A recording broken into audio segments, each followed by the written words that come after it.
ज्ञान दीपक प्रज्वलित होते ही ज्ञानी स्वयं को राख की दीवार का पड़ोसी मानता है और मोक्ष मार्ग का मुसाफिर जानता है। ज्ञान दीपक प्रज्वलित होते ही प्रज्वलित ज्ञान ज्योति से प्रकाशित ज्योति और प्रकाशित मिट्टी आदि अन्य पर पदार्थ प्रकाशित तो होते हैं, फिर भी यह जागृति कि ज्योति और मिट्टी ये दोनों न्यारे न्यारे हैं। जैसे दीपक की ज्योति से ज्योति प्रकाशित होती हो और दीपक की ज्योति से मिट्टी आदि अन्य पदार्थ प्रकाशित होते हो। जब ज्योति से अन्य पदार्थ प्रकाशित होते हैं तब वह ज्योति अन्य पदार्थों में नहीं गई, वहां वह ज्योति का जो विस्तार है वह विस्तार अन्य पदार्थों में नहीं है, वह ज्योति का विस्तार वह स्वयं का ही विस्तार है। ज्ञानी को सदाकाल यह जागृति है कि जब ज्ञान से जगत के ज्ञेय प्रकाशित होते हैं, ज्ञान का बढ़ना हुआ, ये ज्ञेय प्रकाशित हुए। पहले एक वस्तु जानने में आती थी, अब दो जानने में आती है, फिर वस्तु बढ़ती गई, वस्तु का ज्ञान बढ़ता गया। मगर जब वह ज्ञान बढ़ता है तब वो वस्तु में बढ़ना नहीं हुआ, वह ज्ञान का ही विस्तार है। जब भी इस जगत के पदार्थ प्रकाशित होते हैं तो ज्ञानी को यह जागृति कि स्व पर प्रकाशक ऐसा जो ज्ञान का स्वभाव है, इस स्वभाव का ही यह विस्तार है और कुछ भी नहीं। फिर भी विस्तार में भी स्वरूप की सत्ता तो सदाकाल स्थित है। ये स्थित चैतन्य सत्ता में एकत्व ज्ञानी को प्रति समय रहता है। इसलिए ज्ञान से भले ही राग का विकल्प प्रकाशित होता हो और राग का विकल्प जानने में आता हो, मगर राग के विकल्प के ज्ञान में जानने में आने के काल में यह ज्ञान का ही विस्तार है, क्योंकि जहां जहां जानना हो रहा है वहां ज्ञान ही तो है, वहां राग तो कहीं भी नहीं। जहां पर भी यह जानने रूप विस्तार है, उस विस्तार में राग का अंश भी नहीं, ये ज्ञान का ही विस्तार। और यही वजह है कि अनादिकाल से अनंत ज्ञेयों को जाना, फिर भी अनंत ज्ञेयों को जानकर भी ज्ञान की सत्ता में रहा, क्योंकि जानने के काल में ज्ञान ज्ञेय में गया ही नहीं। ज्ञान की सत्ता को छोड़कर कैसे जा सकता है? ये ज्ञान अपनी सीमा का उल्लंघन नहीं करता, अपने स्वभाव का उल्लंघन इस जगत में हो ही नहीं सकता। यही तो वजह है कि अनंत दुख भोगा, अनंत जन्म मरण हुए, फिर भी चैतन्य स्वभाव को क्या हुआ? कुछ भी तो नहीं। इसी को तो स्वभाव कहते हैं। कैसी भी विभाव रूप पर्याय हो, फिर भी स्वभाव सदाकाल कायम रहे। कितना भी पानी गर्म हो, फिर भी आग पर गिरे कि आग को बुझा दे, वो विभाव में भी वो जो स्वभाव, वह स्वभाव सदाकाल कायम है। विभाव की पर्याय में ज्ञान के स्वभाव की शुद्धता और ऐसी अपनी सीमा में ही स्थित होना, यह सदाकाल कायम है। यह चैतन्य स्वभाव, और यह स्वभाव के बाहर कहीं पर भी मेरा विस्तार नहीं। यह जागृति ज्ञानी को प्रति समय रहती है। पर जानने में तो आते हैं, राग का विकल्प और ये देह जानने में तो आते हैं, मगर ये जब जानने में आते हैं तब वह जानने वाली जो अवस्था है, वह अवस्था ही प्रकाशित हो रही है। ये ज्ञान का वर्तमान परिणमन है, ये प्रकट, ये प्रकाशित हो रहा है। ये सिद्धि ज्ञान की हो रही है, ये जगत की नहीं, मगर जगत की रुचि के कारण जगत की ओर ही ध्यान जाता है। कमरे में प्रवेश किया, कमरे में तरह तरह के पदार्थ है। उन पदार्थों को जैसे ही तुमने जाना, तुमको पूछा कि अंदर क्या है, तुमने कहा पदार्थ बहुत है। मगर किसी और व्यक्ति को भी पूछा ये क्या है, उसने भी पदार्थ को तो जाना, मगर पदार्थ को जानने के काल में पदार्थ जिससे प्रकाशित तो होता है, उस प्रकाश को उसने देखा है कि अंदर तो प्रकाश प्रकाश प्रकाश ही है, जो प्रकाश पदार्थों में कहीं पर भी नहीं। कैसी तुम्हारी रुचि है, मिथ्या दृष्टि की रुचि, कि मिथ्या दृष्टि को जगत के परज्ञेयों की रुचि है। उन्हें यही दिखाई देता है, ये देह जानने में आता है, देह के संयोग जानने में आते हैं, राग का विकल्प जानने में आता है, द्वेष का विकल्प जानने में आता है, और ज्ञानी को प्रति समय ज्ञान की परिणमित होने वाली ये जानने रूप पर्याय जानने में आती है। ये ज्ञान का वर्तमान का ही प्रकट स्वरूप है, यह जानने में आता है। जब ज्ञेय ज्ञान में जानने में आता है, तब ज्ञान की अवस्था, जो ज्ञेयों को जानने वाली ऐसी जो ज्ञान की अवस्था, जिस अवस्था को तुम कहो ज्ञेयाकार ज्ञान, इस शब्द से तुम भ्रमित मत होना।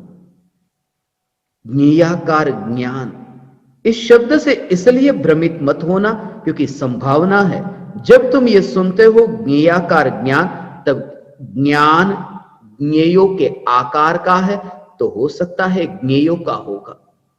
इसलिए ज्ञेयों का ज्ञान न मान लो। इसलिए ये कहा कि ज्ञान की जो अवस्था ज्ञेयाकार है, वह ज्ञेयाकार अवस्था में विस्तार किसका है, ज्ञेय का है कि ज्ञान का है। इसलिए वो जो प्रकाशित हो रहा है, ज्ञेय आकार में प्रकाशित हो रहा है, वह ज्ञान ही तो है, वह ज्ञायक ही तो है। इसलिए यह दृष्टि ज्ञेयाकार रूपे परिणमित होता हुआ भी न्यायक जानने में आया। ये न्यायक जानने में आया। अनुभव स्वभाव के निकट जाकर होता है, तब फिर ज्ञान ज्ञान और ज्ञान के विस्तार के अतिरिक्त और कुछ भी नहीं। ये बात तुम्हें ऐसे समझ में आएगी जिसे सिद्ध परमात्मा है, देहातीत अशरीरी है,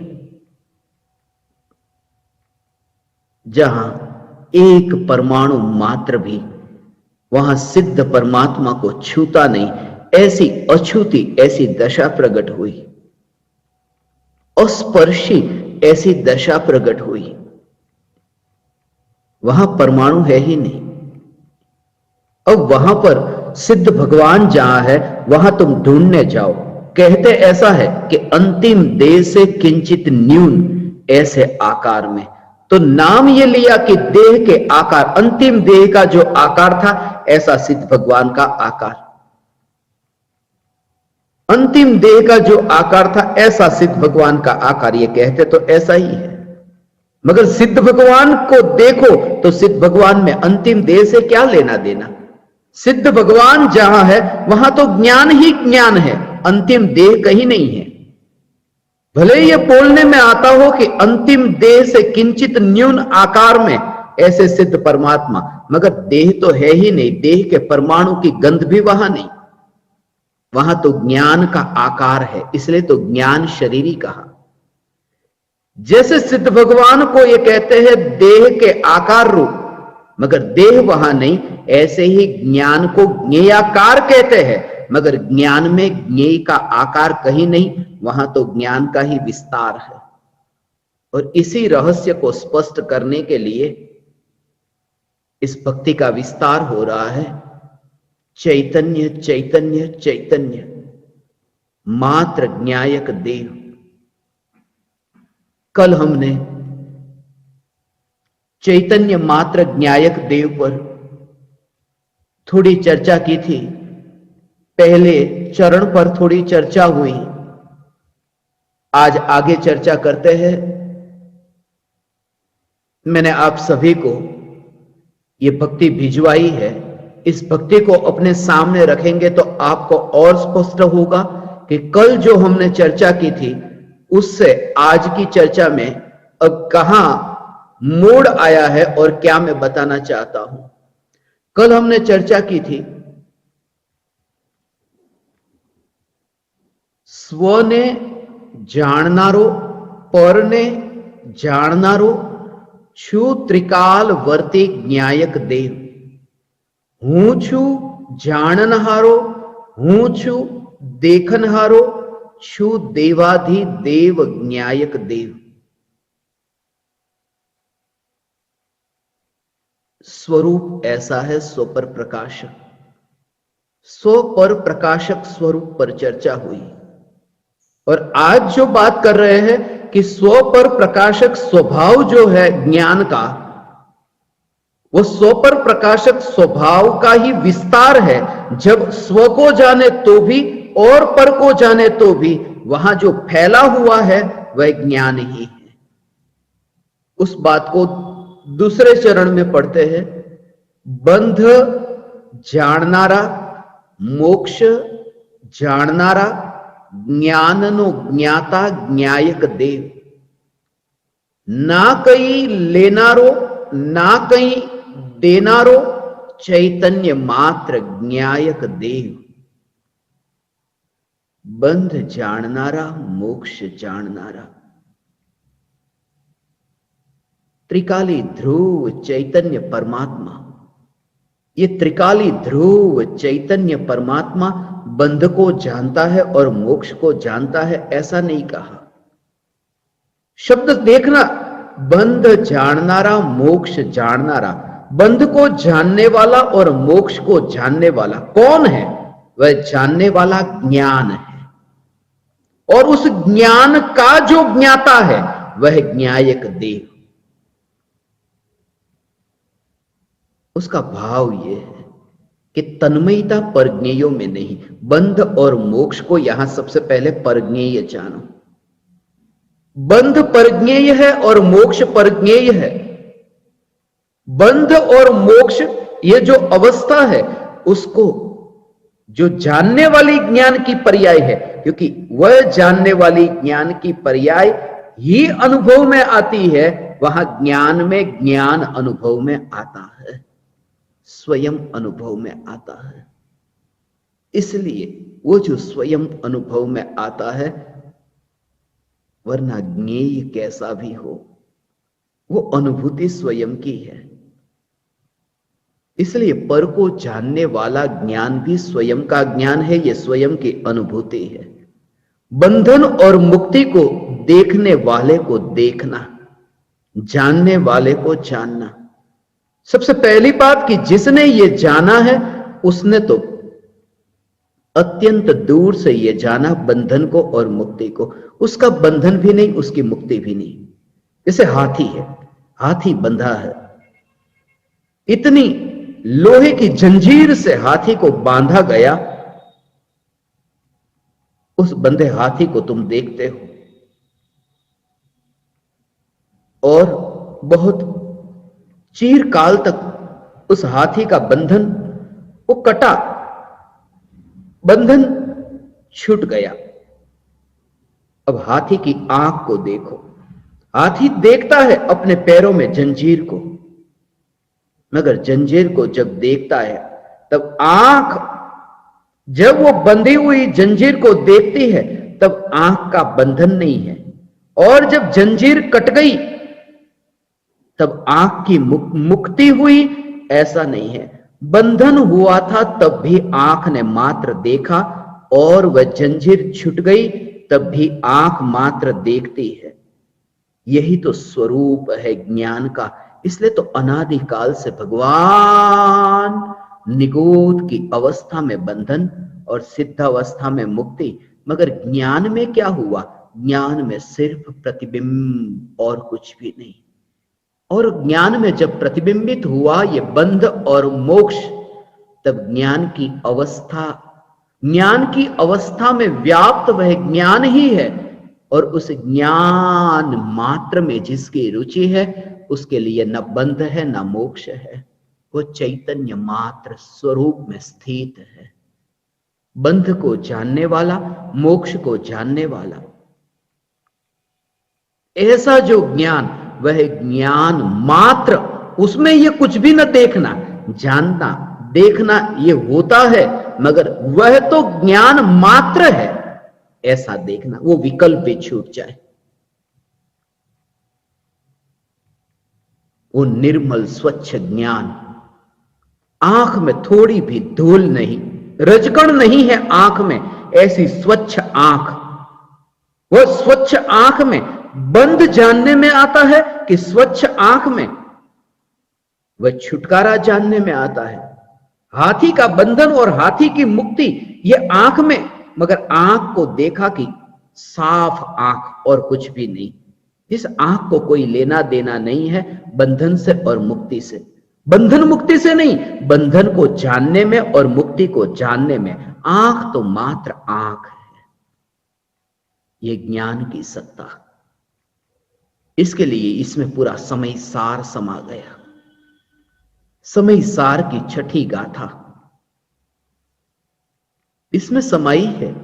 कल जब मैंने आपको कहा चैतन्य चैतन्य चैतन्य चैतन्य चैतन्य चैतन्य 4 और 2 42 कहा न, उस समय ही मुझे आपको कहना था कि यह छठी गाथा,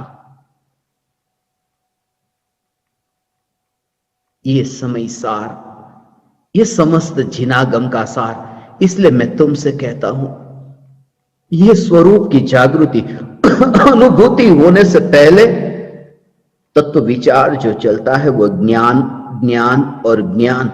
ये ज्ञान स्वभाव का जो विचार चलता है वहीं पर ही ज्ञेय से अलग होकर ज्ञान में ज्ञान अनुभव में आता है। ये जागृति रहती है।